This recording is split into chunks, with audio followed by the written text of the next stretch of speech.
Vijay sir பார்த்தோம்னா மொத்தம் தமிழகத்தில் 2 சட்டமன்ற தொகுதியில் நிற்கிறாரு. ஒன்று பெரம்பூர், இன்னொன்று திருச்சி கிழக்கு. இது வந்து டிஎம்கேவோட தொகுதி, ஏடிஎம்கேவோட தொகுதி நம்ம சொல்ல முடியாது. போன வாட்டி வெற்றி சிட்டிங் எம்எல்ஏ தான் வந்து இனிகோ இருதயராஜ்னு சொல்லிட்டு. இனிகோ இருதயராஜ் வந்து பார்த்தீங்கன்னா பராமரிக்கிறதுக்காக சொத்து கொடுத்தாங்க. இவர் ஒரு ஃபாதரை கையில் போட்டுக்கிட்டு பராமரிக்க கொடுத்த சொத்தை வித்துட்டாங்க. இனிகோ இருதயராஜ் 2006 வரைக்கும் சிங்கிள் பெட்ரூம்ல வாழ்ந்துட்டு இருந்த ஆளு. அதுக்கப்புறம் படையப்பா, அண்ணாமலை இந்த மாதிரி எல்லா படத்தையும் சேர்த்தா கூட நம்ம பண்ண முடியாது. இந்த வளர்ச்சி வந்து பாத்தீங்கன்னா கோயில் சொத்து திருடி தின்னதுல தான் வந்துச்சு. இது வந்து திருச்சபையோட சொத்து. இண்டிவிஜுவல் ஹவுஸ் இது வந்து பாத்தீங்கன்னா லீஸ்க்கு எழுதி வாங்கிட்டாங்க. இந்த இண்டிவிஜுவல் ஹவுஸுக்கு எவ்வளவு வாடகை கொடுக்கலாம்? 40,000 வரைக்குமே தரலாம். அது எனக்கு தெரிஞ்சு வந்து பாத்தீங்கன்னா ஒரு 75 இருந்து 1 லட்சம் ரூபாய் கொடுக்கலாம். இதுக்கு 250 ரூபாய் வாடகை. என்ன சவால் விடுற? நீ மனுஷனே கிடையாது. நீ எப்படி சம்பாரிச்சன்றத சொல்லுப்பா. நான் சொல்றேன் இல்ல, நான் போடுறேன் இல்ல, டாக்குமெண்ட் போடுறேன் இல்ல, நீ சொல்ல. அந்த வக்கே கிடையாது. நீ வந்து என்ன விஜய்க்கு சவால் விடுற? நீ மனுஷனே கிடையாது, திருட்டு பையன். சினிமா படத்துல சொல்லுவாங்கல்ல, ஒருத்தன் கிளம்பி வருவான்டா, உன் முகத்தை கிளிப்பான்டா அப்படிம்பாங்கல்ல. இந்த முகத்திரை கிளிக்கிறதுக்கு தான் வந்து விஜய் வந்து திருச்சி கிழக்குல போட்டிடுறாருன்னு நினைச்சு நான் ரொம்ப ஆனந்தப்படுறேன்.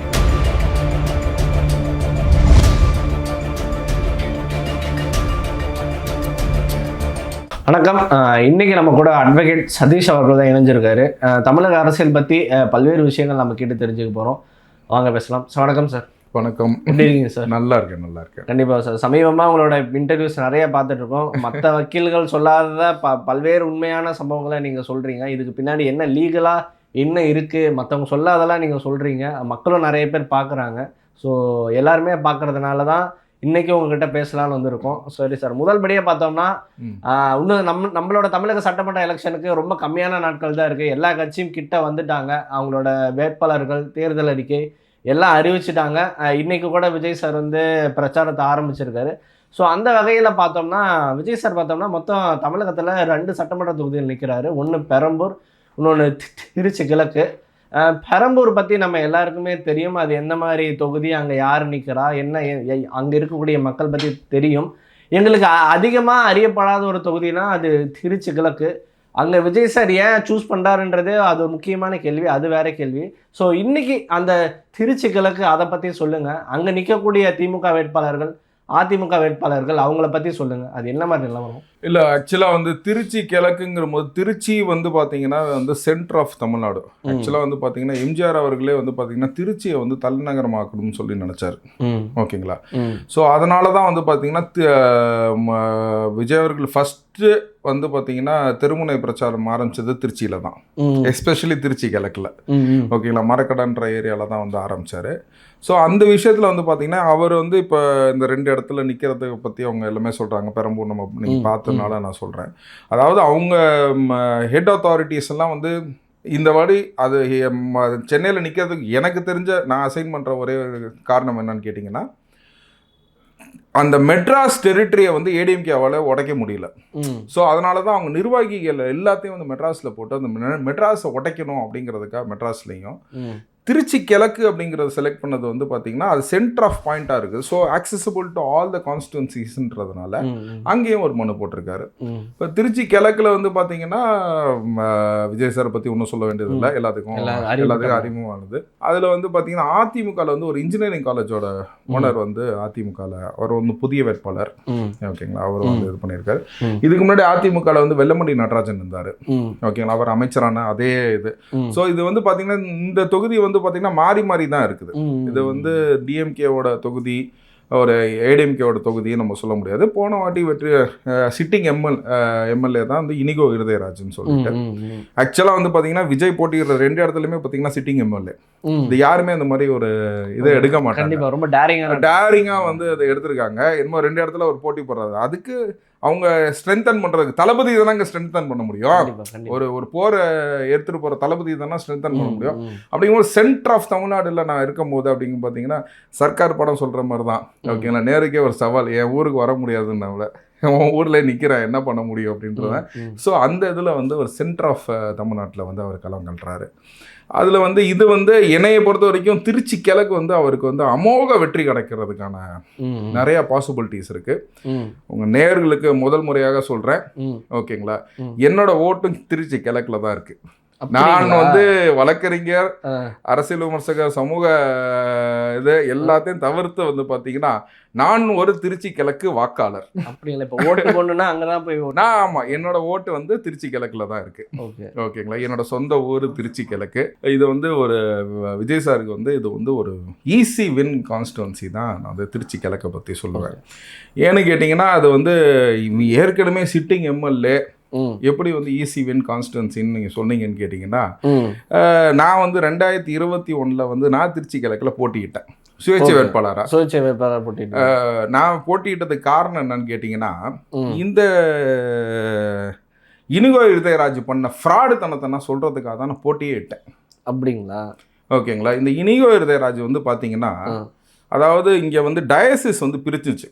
அதாவது கத்தோலிக்க டயசிஸ் வந்து பார்த்தீங்கன்னா ரோமன் கேத்தலிக் டயசிஸ் வந்து செங்கல்பட்டு டயசிஸ், மட்ராஸ் டயசிஸ்னு பிரிஞ்சிச்சு. அப்போ பராமரிக்கிறதுக்காக சொத்து கொடுத்தாங்க. ஓகேங்களா. அது சொத்து கொடுத்த சொத்தை என்ன பண்ணார், இவர் ஒரு ஃபாதரை கையில் போட்டுக்கிட்டார். ஓகேங்களா. பராமரிக்க கொடுத்த சொத்தை விற்றுட்டாங்க. ஸோ எவ்வளோ விற்றுருக்காங்க இன்னைக்கு வந்து பார்த்தீங்கன்னா 500 கோடியிலேருந்து 5000 கோடி வரைக்கும் மதிப்பு போடுறோம் அந்த சொத்துக்கு. புரிஞ்சுங்களா. ஸோ அந்த இதில் வந்து பார்த்தீங்கன்னா இப்போ வந்து பார்த்தீங்கன்னா இந்த மக்களாட்சி படம் மாதிரி இனிகோ இருதயராஜ் வந்து எம்எல்ஏ ஆகி சம்பாதிக்கணும்னு வரல, சம்பாரிச்சுட்டு அந்த பணத்தை காவாந்து பண்ணுங்கிறதுக்காக எம்எல்ஏ ஆனாலு. இதுதான் வந்து நிதர்சன உண்மை. ஓகேங்களா. ஸோ இந்த மாதிரி ஒரு விஷயத்தில் வந்து பார்த்தீங்கன்னா அந்த ஃபாதரை வந்து பார்த்தீங்கன்னா ரோம்லேருந்து வந்து பார்த்தீங்கன்னா அந்த ஃபாதர் சிரில்னு சொல்லிட்டு அவரை வந்து சஸ்பெண்ட் பண்ணிட்டாங்க, அவர் அரெஸ்ட்டும் பண்ணாங்க. புரிஞ்சுங்களா. அந்த இதில் வந்து என்கொயரியில் வந்து நீ எதுக்கு விட்னஸ் போட்டேன்னு கேட்டால், நான் சும்மா போனேன், நான் விட்னஸ் போட்டேன் அப்படின்ற மாதிரி. சும்மா நீங்கள் போகிறீங்க, நீங்கள் விட்னஸ் போடுவீங்களா? இல்லை, அது எப்படி? ஓகேங்களா, நீங்கள் விட்னஸ் போடுவீங்களா? அந்த மாதிரி இதை வந்து இவ்வளோ பெரிய குற்றச்சாட்டை வைக்கிறீங்க நீங்கள், அதை நாங்கள் ஒரே அடியாக ஒத்துக்கவும் முடியாது. இதுக்கான ஆதாரங்கள் என்ன இருக்குன்னு தெரிஞ்சுக்கலாம். இது வந்து பார்த்தீங்கன்னா நீங்கள் கேட்குறதுனால இதை உங்களுக்கு நான் இது பண்ணுறேன். இது டயசிஸ் ஆஃப் செங்கல்பட்டு ஃபாதர் சிரிலை வந்து சஸ்பெண்ட் பண்ணதுக்கு, அவரை அரெஸ்ட் பண்ணதுக்கான இது வந்து பேப்பரில் எல்லாமே கட்டிங் இருக்குது. ஓகேங்களா. இதோட வந்து பார்த்தீங்கன்னா இது எந்த பத்திரம், ஓகேங்களா, இது இனிகோ இருதயராஜோட ஃபோட்டோ, பத்திரம், டாக்குமெண்ட்டு. புரிஞ்சுங்களா. இந்த ஃப்ராடு தனத்துக்கு இந்த சிட்டிங் எம்எல்ஏ எந்த அளவுக்கு உறுதுணையாக இருந்திருக்காப்புல அப்படின்றதுக்கு வந்து இது அத்தாட்சி வந்து இது. ஓகேங்களா. இதை வந்து அவதூறு கிளப்புறாங்கன்னு சொல்லி, ஓகேங்களா, இனிகோ இருதயராஜ் வந்து பார்த்தீங்கன்னா Mrs Paul Robin, Elias Fernando and other கூட வந்து பார்த்தீங்கன்னா ஹைகோர்ட்டில் வந்து ஒரு டெஃபமேஷன் கேஸ் ஃபைல் பண்ணுறாப்புல. 1 கோடியே 1 லட்சம் கேட்டு அதோட ஹைகோர்ட் ஆர்டர். ஓகேங்களா. அதில் வந்து பார்த்தீங்கன்னா அந்த இது சிஎஸ் மேலே, சிவில் சூட் மேலே ஒரு ஓஏல வந்து கேட்குறாங்க. அப்போ என்ன பண்ணுறாங்க, இதில் இந்த சேகரித்த டாக்குமெண்ட்ஸ்னால் இருக்குல்ல, இந்த டாக்குமெண்ட்ஸ்னால் வந்து பார்த்தீங்கன்னா எலியஸ் பெர்னாண்டோ மற்றும் ராபின் மற்றும் மற்றவர்கள் வந்து போய் கோர்ட்டில் ஒப்படைக்கிறாங்க. ஒப்படைச்சு அவதூறே கிடையாது, இதெல்லாம் உண்மையாக நடந்த விஷயம், இதை தான் நாங்கள் வந்து சோசியல் மீடியாவில் வந்து இது போட்டோம் அப்படின்னு சொன்ன உடனே பார்த்தீங்கன்னா கோர்ட் அதை இது பண்ணிட்டு கோர்ட்டு வந்து ஆர்டரே பாஸ் பண்ணுது. இந்த இனிகோ இருதயராஜ் இதாக வந்து என்ன பாஸ் பண்ணுறாங்கன்னு கேட்டிங்கன்னா, இன் பேலன்ஸ் ஆஃப் இது இந்த ஆர்டர் காப்பி நீங்கள் எடுத்து படித்து பார்த்தீங்கன்னா தெரியும். In view of the above the applicant has not made out prima facie case. இங்கே அப்ளிகண்ட் யார்? Inigo Irudayaraj. For grant of injunction, அதாவது நீ அவதூறு பண்ணக்கூடாதுன்னு சொல்லிட்டு, இப்போ அவதூறு பண்ணக்கூடாதுன்னு இப்போ கோர்ட்டுக்கு போனீங்கன்னா என்ன சொல்லுவாங்க, சரிங்க சார் நீங்கள் அவதூறு பண்ணாதீங்க. புரிஞ்சுங்களா. இப்போ சவுக்கு சங்கருக்கு போடுறாங்களே, நீங்கள் இதை பற்றி பேசாதீங்கன்னு.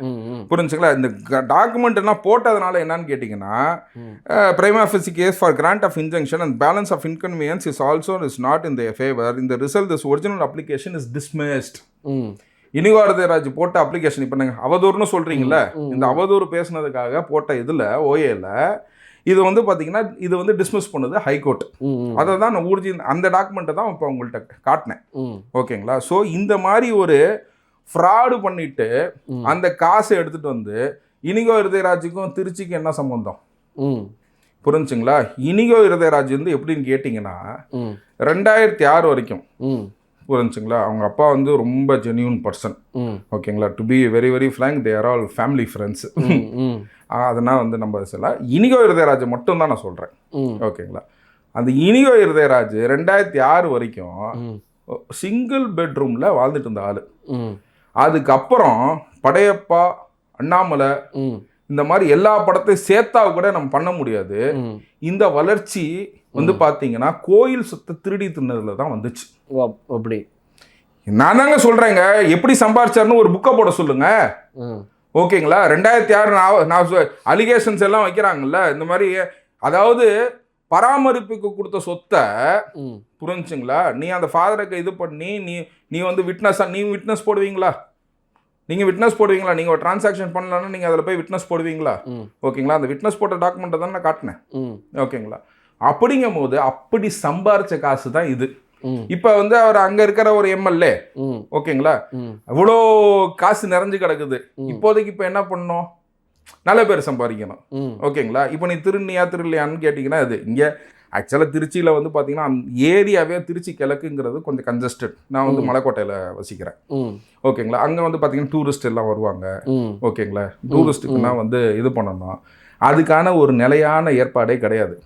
இப்போ போட்ட ரோடு எல்லாமே பார்த்தீங்கன்னா எலெக்ஷன் ரோடு. இவங்க ஓட்டு கேட்க வரணும்ல, அதுக்காக ரோடு. இவங்க ரோட்டு கேட்க வரலன்னு வச்சுக்கோங்களேன், அதுக்காக ரோடே போட மாட்டாங்க. புரிஞ்சுங்களா, எல்லாமே அதாவது திருச்சி கிழக்குங்கிறது என்எஸ்பி ரோடு, மலைக்கோட்டை. அதாவது அந்த ஊரோட ஒரு இது என்னன்னு கேட்டிங்கன்னா மலைக்கோட்டை, ஓகேங்களா, பிஸ்லிகா, சென்ட் ரெமிடஸ் பிஸ்லிகா, சென்ட் லூதர்ஸ் சர்ச்சு, நதர்சா பள்ளிவாசல். ஓகேங்களா, எல்லாம் இருக்கிற ஒரே ஏரியா வந்து திருச்சி கிழக்கு. அந்த அளவுக்கு வந்து ஒரு எல்லாம் ஒரு ஒற்றுமையாக இருக்கிற ஏரியா. அந்த ஊருக்கு வந்து கொஞ்சம் எல்லாமே நதர்சா பள்ளிவாசலுக்கு எல்லாமே வருவாங்க, இந்த பிஸ்லிகாக்கு எல்லாமே வருவாங்க, மலைக்கோட்டைக்கு எல்லாமே வருவாங்க. இதை எப்படிப்பட்ட ஒரு டூரிஸ்ட் ஸ்பாட்டாக மாற்றிருக்கலாம். ஓகே, நல்லா பெட்டராக பண்ணியிருக்கோம். ஓகேங்களா, நதர்சா பள்ளிவாசலுங்கிறது இன்னைக்கு வந்து பொன்னியின் செல்வன் படம் எடுத்தோம்ன்றது தாங்க தெரியுது. ஓகேங்களா, அங்கே அந்த பொன்னியின் செல்வன் கதைப்படி வந்து பார்த்தீங்கன்னா நதர்சா பள்ளிவாசலில் தான் கடைசியாக வந்து அவங்க இருந்த மாதிரி ஒரு கதை வந்து முடியுது. புரிஞ்சுங்களா, அவங்க இஸ்லாமத்தை தடவி நதர்சா பள்ளிவாசல் வந்த மாதிரி தான் ஒரு கதை வந்து முடியுது. அப்படிங்கும்போது இப்படி ஒரு டூரிசம் ஒரு வந்து பார்த்தீங்கன்னா ஒரு ரிலீஜியஸ் டூரிசமும் நல்லா இம்ப்ரூவ் பண்ணியிருக்கலாம். எந்த விதமான இம்ப்ரூவ்மெண்ட்டும் கிடையாது, சும்மா 5-10. இது ஆக்சுவலாக வந்து பார்த்தீங்கன்னா திமுக காரங்களே விரும்பாத ஒரு கேண்டிடேட். ஓகே சார், என்னோட அடுத்த கேள்வி அதான், இந்த மாதிரி ஒரு நபர் எப்படி திமுகவில் போய் இணையறாரு? திமுகவுக்கு இவருக்கும் என்ன சொல்லணும்? அதுதான் நான் சொல்கிறேன்ல. இப்போ இன்னும் கொஞ்ச நாளுக்கு முன்னாடி பார்த்தீங்கன்னா இவர் என்னமோ நேருக்கும் இவருக்கும் பிரச்சனையான மாதிரி, அதாவது ஒரு வலைத்தளத்தில் வந்து பார்த்தீங்கன்னா இவரோட அசிஸ்டண்ட்டை விட்டு பேச சொல்கிறது, நாங்கள் வந்து வெளியில் போகிறோம் அப்படி இப்படி அப்படின்னு சொல்லிட்டு இது பண்ணுறது. அதுவும் இல்லாமல் இந்த இனிகோ இருதயராஜ் வந்து பார்த்தீங்கன்னா தான் ஒரு கிறிஸ்துவ பிரதிநிதின்றத மாதிரி ஒரு தோற்றத்தை கொண்டு வருது. நான் கேட்குறேன், அந்த ஃபாதர்கிட்ட நான் கேட்குறேன், இந்த ஃபாதர் இந்த பிஷப் எல்லாத்தையும் வந்து பார்த்தீங்கன்னா ஒருங்கிணைக்கிறது. ஓகேங்களா, என்ன அப்படின்னு கேட்டிங்கன்னா இந்த ஒருங்கிணைக்கிறது எப்படின்னு கேட்டிங்கன்னா இனிகோ இருதயராஜ் இல்லை, ஸ்டாலின் ஐயா கூப்பிட்டாரு, கண்டிப்பாக நீங்கள் வந்தாகணும், இப்படி பண்ணணும். அதாவது இந்த பதவிகளை வச்சு அவங்க மிரட்டி காரியம் சாதிச்சுக்கிறது. இப்போ இந்த பதவி வந்து என்னன்னு கேட்டிங்கன்னா இந்த பதவி போச்சுன்னா நெக்ஸ்ட் இந்த கேசஸ் எல்லாமே இனிகோ இருதயராஜ் மேலே ஃபைல் பண்ணும். ஓகே, அவருக்கு நெக்ஸ்ட் வந்து பார்த்தீங்கன்னா இனிகோ இருதயராஜ் பிகைண்ட் பார்ஸ் தான். இப்போ வந்து இந்த கேஸ்னா வந்து தாமதமாகிறதுக்கு காரணம் வந்து இந்த எம்எல்ஏ உங்களுக்கு தெரியுங்க. ஓகேங்களா, கேமரா எடுத்து அடிப்பாங்க, கேட்டால் நாங்கள் அடித்தோம் அதனால சீட்டு கொடுக்கலன்றவாங்க. ஓகேங்களா, அந்த மாதிரி வந்து ஒரு இந்த வாட்டி வந்து பார்த்தீங்கன்னா விர்ச்சுவல் வாரியர்ஸ் சுட மாட்டாங்க. இந்த ஃப்ராட் வந்து எஸ்டாப்ளிஷ் பண்ணுறதுக்கு தான் வந்து பார்த்தீங்கன்னா ஓகேங்களா, இப்போ வந்து இந்த ஃப்ராடை எஸ்டாப்ளிஷ் பண்ணுறதுக்கு தான் கரெக்டாக அங்கே போட்டிருக்காங்க கேண்டிடேட். இப்போ விஜய் அவர்கள் வந்ததுக்கு அப்புறம் தான் வந்து பார்த்தீங்கன்னா எனக்கு ரொம்ப சந்தோஷம். எப்படி இந்த ஃப்ராடுனா வெளியில் வந்துடும். ஓகேங்களா, இந்த டாக்குமெண்ட்ஸ் எல்லாம் உங்களுக்கு இப்போ நான் அனுப்பிச்சிடுறேன். ஓகேங்களா, உங்களுக்கு வாட்ஸ்அப் பண்ணுறேன், நீங்கள் அதை அப்படியே போடலாம். ஸோ இந்த ஃப்ராடுங்க எல்லாமே வெளியில் வந்துடும். இவன் வந்து பார்த்தீங்கன்னா திருச்சபை சொத்தையை வந்து ஏமாற்றி இது பண்ணுறது. இன்னைக்கு அவர் நிறுவனம் கிறிஸ்துவ நல்லெண்ணெய் இயக்கம்னு நடத்திட்டு இருக்காப்புல. ஓகேங்களா, அதெல்லாம் வச்சு தான் வந்து பார்த்தீங்கன்னா இப்போ சிஎம் கூட்டிகிட்டு போய் இந்த திருநெல்வேலியில் ஃபங்க்ஷன் பண்ணாப்புல கிறிஸ்மஸ் விழான்னு சொல்லிட்டு அந்த மாதிரி ஃபங்க்ஷன் பண்ணும்போது பார்த்தீங்கன்னா இதுவும் வந்து திருச்சபையோட சொத்து. இந்த இதை பாருங்க, ஒரு வீடு இண்டிவிஜுவல் ஹவுஸ். ஓகே. ஓகேங்களா, இண்டிவிஜுவல் ஹவுஸ். ஓகேங்களா, இது வந்து பார்த்தீங்கன்னா லீஸ்க்கு எழுதி வாங்கிட்டாங்கன்னு. இந்த இண்டிவிஜுவல் ஹவுஸுக்கு எவ்வளோ வாடகை கொடுக்கலாம்? கொடுங்க சார், வீடு நல்லா பெருசாக இருக்குது, ஒரு 40,000-50,000 வரைக்குமே தரலாம். அது எனக்கு தெரிஞ்சு வந்து பார்த்தீங்கன்னா ஒரு 75,000 1 லட்சம் ரூபாய் கொடுக்கலாம். இதுக்கு 250 ரூபா வாடகை. ஓகே. இது வந்து கோயில் சொத்து. அதாவது கோயிலுக்கு வேலை செய்யறவனுக்குன்னா வந்து கோயில் சொத்துனா சர்ச்சு சொத்து, நாங்கள் கோயில் தான் சொல்லுவோம். ஓகேங்களா, சர்ச்சு சொத்து. இந்த சர்ச்சு சொத்து ஆட்டையை போடுறது தான் இந்த இனிகோ இருதயராஜோட வேலையே. ஏங்க இன்னைக்கு வீடு இல்லாம எவ்வளவு பேருங்க இருக்கோம், எவ்வளவுங்க கஷ்டப்படுறோம், நம்ம எவ்வளவு மக்கள் கஷ்டப்படுறாங்க. எல்லா கிறிஸ்தவனுமா வந்து கோடீஸ்வரனா உட்காந்துருக்கான். புரிஞ்சுங்களா, 250 ரூபா வாடகை. இதுக்கு நான் 25,000 ரூபா கொடுக்குறேன். டயசிஸ் எனக்கு கொடுத்துருமா? மாசம் 25,000 ரூபா கொடுக்குறேன் சார். நீ கொடுத்ததுக்கு 100 மடங்கு கொடுக்குறேன், எனக்கு கொடுத்துருவாங்களா? இந்த வீட்டை, இவ்வளோ பெரிய வீட்டை எனக்கு கொடுத்துருவாங்களா? 25,000 ரூபா வாடகை கொடுக்குறேன், நான் கொடுக்குறேன் 25,000 ரூபா வாடகை. நீ கொடுக்கறதோட 100 மடங்கு ஜாஸ்தியாக கொடுக்குறேன், இது கொடுத்துருவாங்களா? இந்த மாதிரி கேட்டா நான் லீஸ் டீட் போட்டேன். லீஸ் டீட் என்ன, 2 ஃபாதரை கரெக்ட் பண்ணிக்கிறது. இப்போ அதுல ஒரு ஃபாதர் உள்ளுக்குள்ள போயிட்டாரு. புரிஞ்சுங்களா, இந்த மாதிரி ஏமாத்தி ஏமாத்தி ஏமாத்தி ஏமாத்தி இப்ப HRNC சொத்தை அபகரிச்சிருந்தீங்கன்னா அப்ப நான் ரிட்டு போட முடியுது. இப்ப இது பிரைவேட் இதா இருந்தனால சூட்டு தான் போடணும். இந்த சூட்டு போடுறதுக்கு நாங்கள் ஃபீஸு கட்டணும். இந்த ஃபீஸு கட்ட முடியாதனால தான் எல்லாம் சோசியல் மீடியாவில் போட்டு அந்த இலியஸ் பெர்னாண்டோ வந்து பார்த்தீங்கன்னா பணம் சூட்டுக்கான பணத்தை கட்டணும்னாரு. அதுக்கு தான் நீ டிஃபமேஷன் போட்ட ஆண்டவன் நின்னா பார்த்தீங்களா? டிஃபமேஷன் கேஸ் வந்து அவங்க சொன்னது எல்லாம் கரெக்ட்னு சொல்லி ஒரு ஆர்டர் போட்டாங்க பாருங்க ஹைகோர்ட்ல. ஓகேங்களா, அதுதான் உனக்கு கொடுத்த சவுக்கடி. இப்ப எந்த பர்சன் வந்து அவர் பயங்கர ஃபேமஸான ஆளு அப்படிம்பாங்க. ஓகேங்களா, ஜீசஸ் கிரைஸ்ட் தெரியுமா உங்களுக்கு? தெரியுமா? ஓகேங்களா, ஜீசஸ் கிரைஸ்ட காட்டி அது அப்போஸ்தலர்ஸ், அவரோட அப்போஸ்தலர்ஸ்னா யாரு, அவரோட சீடர்கள்னா எத்தனை பேர் தெரியுங்களா? சொல்லுங்க. 12 பேர் இருந்தாங்க. 12 பேர் பேரை சொல்லுங்க. இல்ல அது நீங்களும் கிறிஸ்டியன் தானே, 12 பேர் பேர் கூட தெரியல. ஓகேங்களா, காட்டி கொடுத்த ஒரு பேர் என்ன? காட்டி கொடுத்த ஒரு பேர் யூதாஸ். இந்த இப்ப ஜீசஸ் கிரைஸ்ட் எந்த அளவுக்கு தெரியுதோ அந்த அளவுக்கு யூதாஸ் தெரியுதுல, அந்த யூதாஸ் தான் இந்த இனிகோ இருதயராஜ். இந்த யூதாஸோட முகத்தை திரை கிழிக்கிறது தான் இப்ப இந்த சினிமா படத்துல சொல்லுவாங்கல்ல, ஒருத்தன் கிளம்பி வருவான்டா அவன் முகத்தை கிழிப்பான்டா அப்படிம்பாங்கல்ல. இந்த முகத்திரை கிழிக்கிறதுக்கு தான் வந்து விஜய் வந்து திருச்சி கிழக்குல போட்டிடுறாருன்னு நினைச்சு நான் ரொம்ப ஆனந்தப்படுறேன்.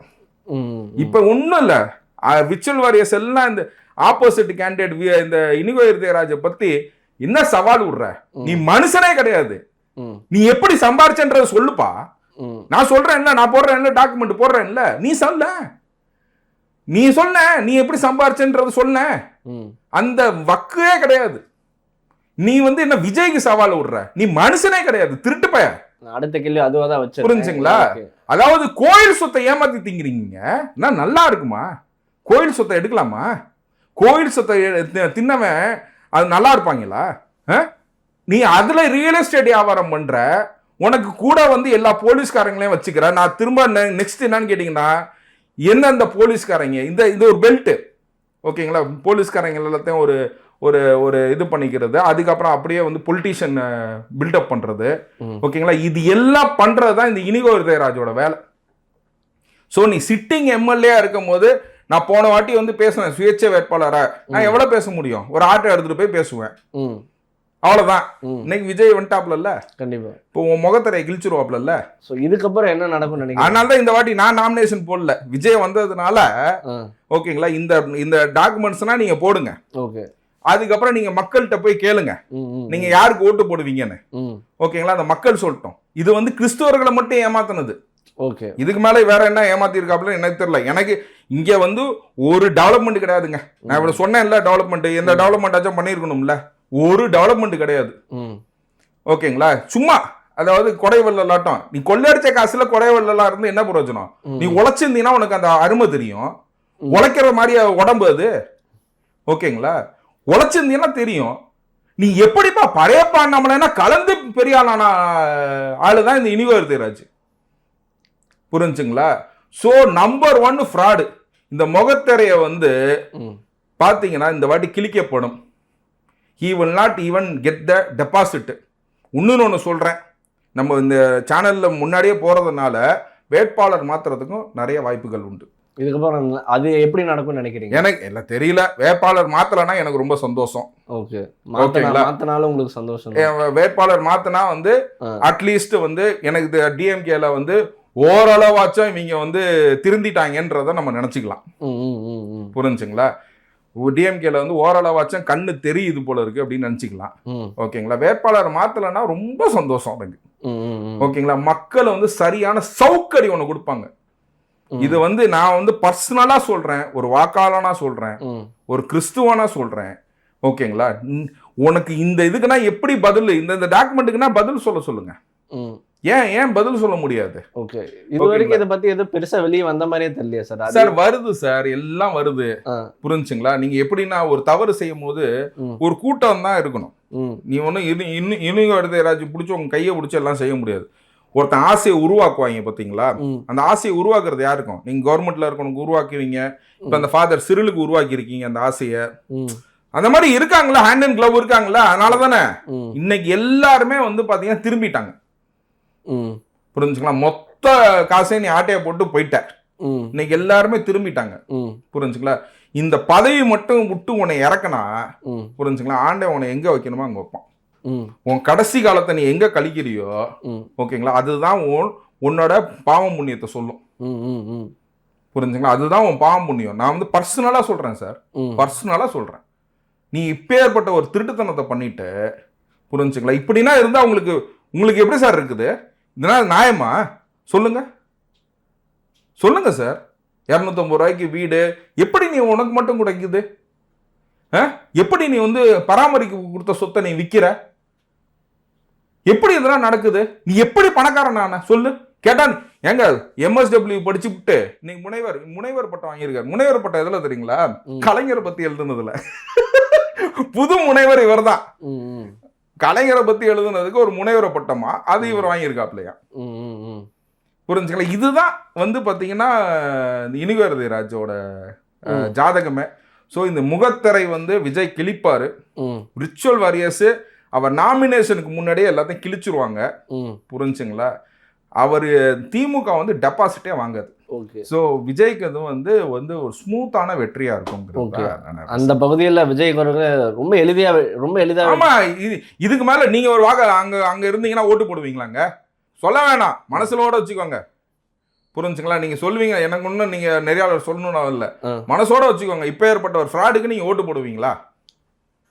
இது மக்களுக்கு எடுத்து யார் சொன்னாலும் முடிஞ்சு போயிடும். அன்னைக்கு சோசியல் மீடியா இல்ல.